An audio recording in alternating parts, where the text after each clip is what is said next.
Et bonjour, bonjour mes amis, et encore bravo, troisième semaine, vous tenez bon, vous pouvez être très fiers de vous.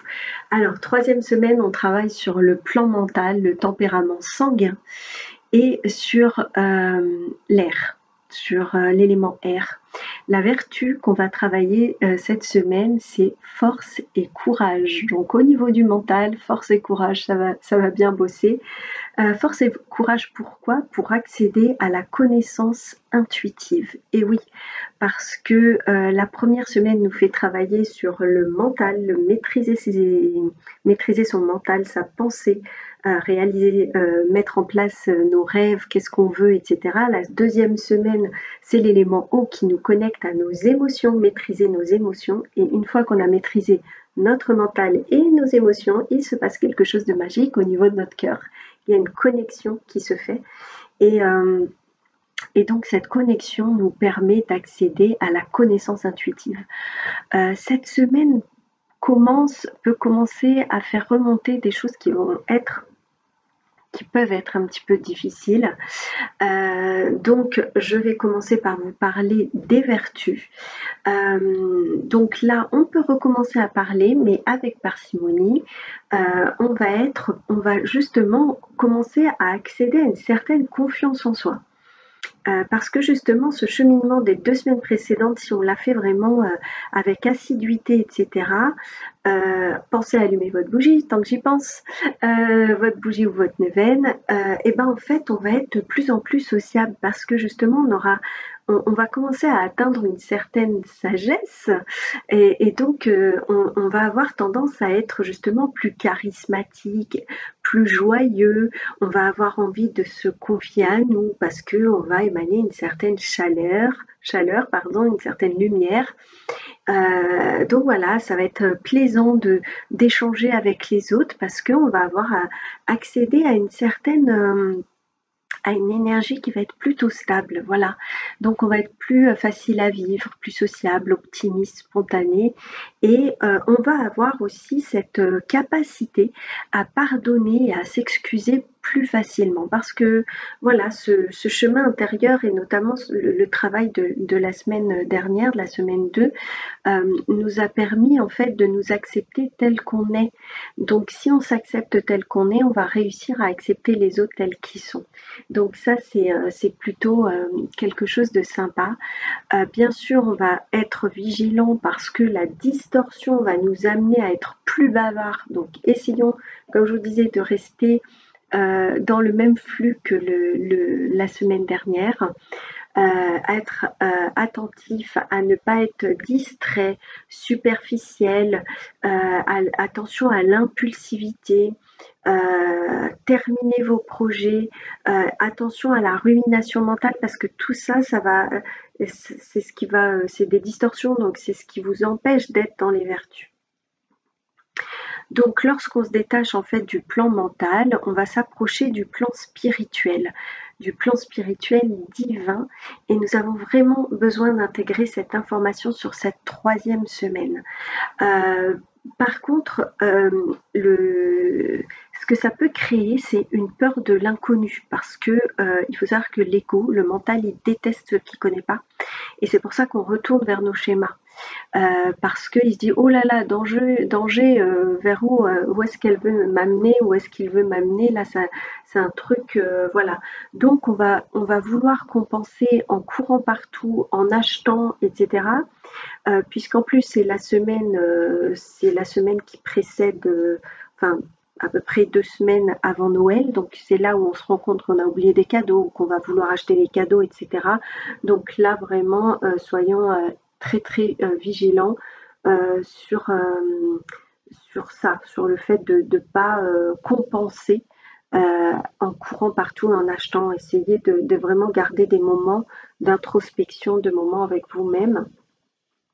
On peut être aussi tenté de se retrouver justement dans la paresse ou dans l'hyperactivité, parce que dans la paresse, ben, on va rien faire, et dans l'hyperactivité, ben, on réfléchit pas. Il faut trouver le juste milieu, la méditation, des temps pour soi où on va lire, etc. C'est important. Ensuite, les pièges à éviter seront l'empathie et la méfiance. Est-ce que nous avons la force de maîtriser notre mental? Donc, il y en a qui vont dire quoi? L'empathie? Alors moi, je dis en fait, j'ai une notion de l'empathie. Pour moi, l'empathie, c'est prendre les émotions des autres, les ressentir en soi. Pour moi, il est mieux d'être connecté à la sympathie, c'est-à-dire d'avoir conscience que l'autre vit telle ou telle émotion, mais sans avoir à la ressentir en soi.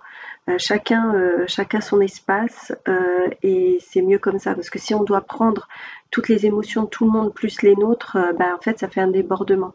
Donc soyons plutôt sympathiques et voilà, agissons avec confiance et voilà, on doit reconnecter à la confiance en soi en fait.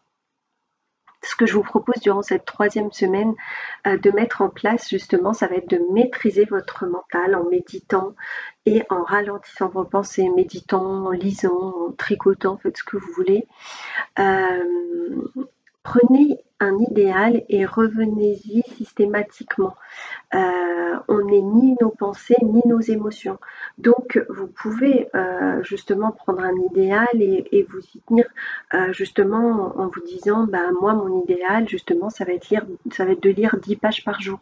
De lire un livre ou d'écouter un livre audio 30 minutes par jour pour être inspiré toujours dans des pensées positives.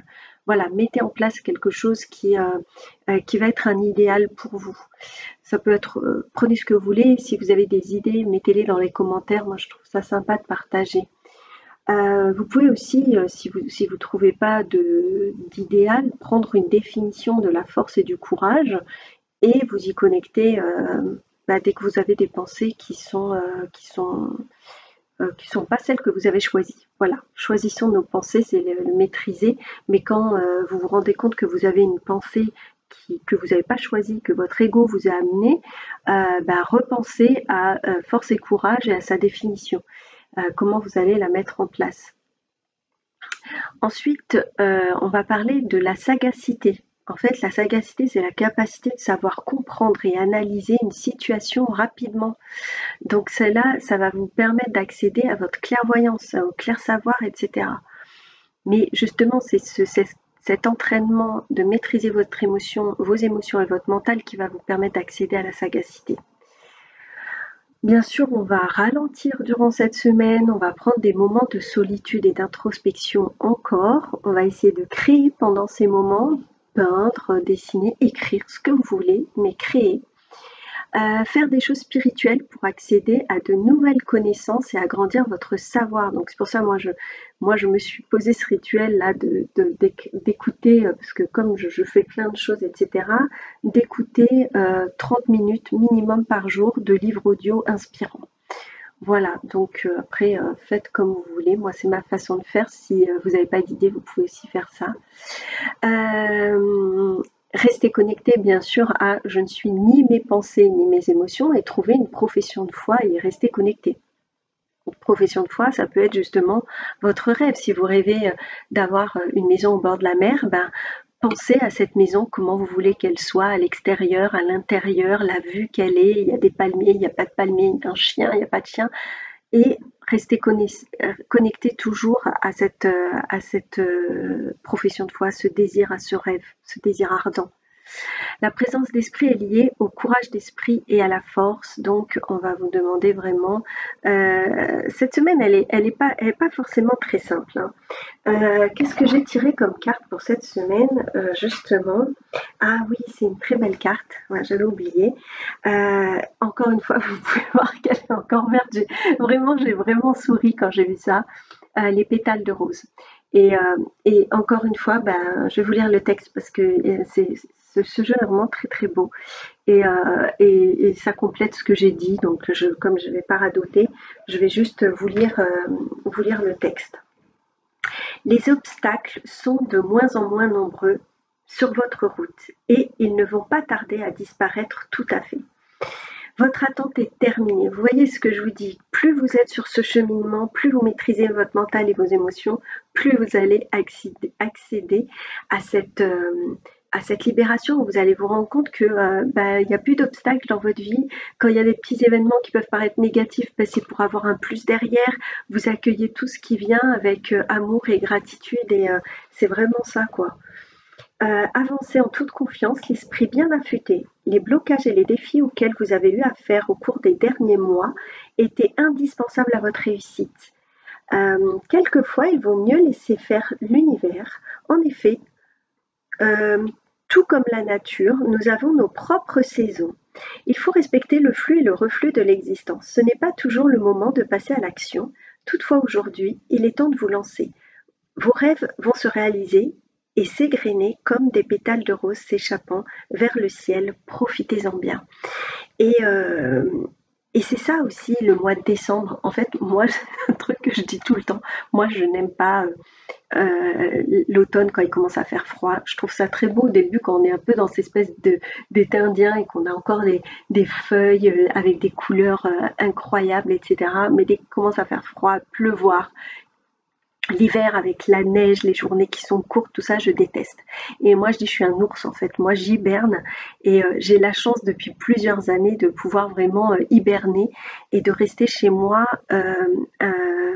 sur ces périodes où je déteste être dehors. Et l'été, je suis du matin au soir dehors, je vais me balader, etc.